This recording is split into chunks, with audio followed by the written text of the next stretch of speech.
देखिए अभी बहुत दुख की बात है कि ये कोरोना काल ऐसा काल था जिसमें हमको सबकी मदद करना चाहिए थी, प्रशासन को सबकी मदद करना चाहिए थी। और इस समय में ये अवसर सबकी मदद का था, इसको कमाने का अवसर बना लिया। प्रशासन भी उसमें शामिल है और बहुत बड़े बीजेपी के नेता लोग भी इसमें शामिल हैं।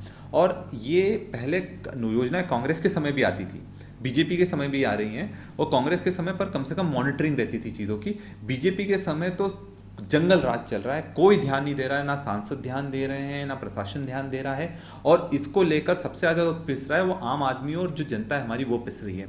इसका मैं सबसे बड़ा उदाहरण देना चाहूँगा आपको कि जब मजदूरों की बहुत बड़ी त्रासदी चल रही थी और जब हमने धरना दिया था तो हम पर ही पुलिस ने एफआईआर कर दी थी 188 में। उसके बाद भले ही उन्होंने सबको लाने की अनुमति दे दी थी, पर उस समय सरकार ने ये घोषणा करी थी कि जो भी मजदूर हैं उनको एक एक हज़ार उनके खाते में डायरेक्ट डलवाया जाएगा। ये चीज़ बहुत चली थी।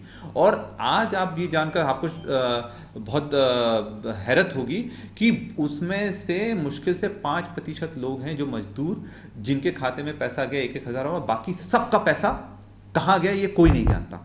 दूसरा जो बहुत बड़ा समस्या की बात आ रही है कि अभी जो तालाब जो खुद रहे हैं, जो तालाब स्वीकृत हुए हैं, उन तालाबों में रोजगार का इतना ज़बरदस्त मौका था लोगों को देने का, पर उसमें ज़बरदस्त धांधली करी गई। और हमारे खुद के गांव में मोरडुंडिया में पता नहीं कहाँ दूसरी जगह के लोग आकर मस्टर में उनके नाम भर दिए गए और उनका पैसा भी निकाल लिया गया। तो इस पर पूरे जिले में ना कोई कमेटी बनी और ना किसी तरह की कोई कार्रवाई हुई है, वो जबकि होना चाहिए। तीसरा, भ्रष्टाचार का बहुत बड़ा मुद्दा ये निकल कर आया है कि जो कोरोना काल में राज्य सरकार द्वारा पैसा जो झाबुआ भेजा गया था, करोड़ों रुपए भेजा गया, वो पैसा कहाँ गया किसी को नहीं मालूम है। और हमने कलेक्टर से भी मुलाकात करी, बड़े अधिकारियों से भी मुलाकात करी। हमने ये बोला कि आपने जो जो पैसा जहाँ खर्च करा वो सब सार्वजनिक करो। हम नहीं मांग रहे हैं, आप जनता का पैसा है, जनता को आप सार्वजनिक करो। उसमें बोला जाता है कि आप आरटीआई लगाएं। भैया आरटीआई क्यों लगाएं? जब अगर कोई दाल में कुछ काला नहीं है तो कहाँ कहाँ पैसा खर्च हुआ ये तो आपको बताना चाहिए, आपकी नैतिक जवाबदारी है। और साथ में अभी एक बीपीएल का भी बहुत बड़ा मुद्दा आया था। इसमें 4 तारीख की दिन पूरे प्रदेश में दिया गया था कि 4 तारीख तक आपका नाम की उसमें छटनी हो जाएगी, और जो लोग घर नहीं मिले थे उनके नाम हटा दिए गए थे और दावा आपत्ति करने के लिए सिर्फ 4 दिन दिए गए। अब व्यक्ति वैसे ही इतने कोरोना काल में बुरी तरह मार खाया हुआ है, उस पर से आप बीपीएल में से भी उसका बिना जांच करे उसका नाम हटा रहे हैं। कम से कम आपको 10 से 15 दिन तो देना चाहिए थे। अगर आप नहीं दे रहे तो कहीं ना कहीं आपके मन में ये है कि भैया बीपीएल से नाम हटा दें, आपको कम अनाज देना पड़ेगा, खाद्यान्न विभाग को कम अनाज देना पड़ेगा।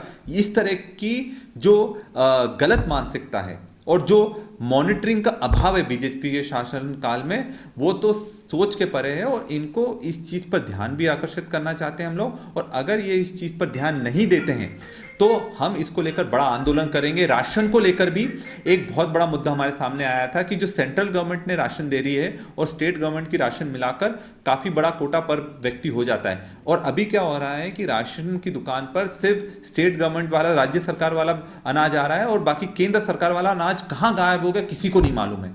इस पर भी जांच दल गठित होना चाहिए। नहीं तो क्या है, कोरोना काल में इसका पैसे कमाने के लिए जो बीजेपी का प्रशासन है और जो बीजेपी के नेता हैं पूरी तरह से लगे हुए हैं, और ऐसा हम होने नहीं देंगे।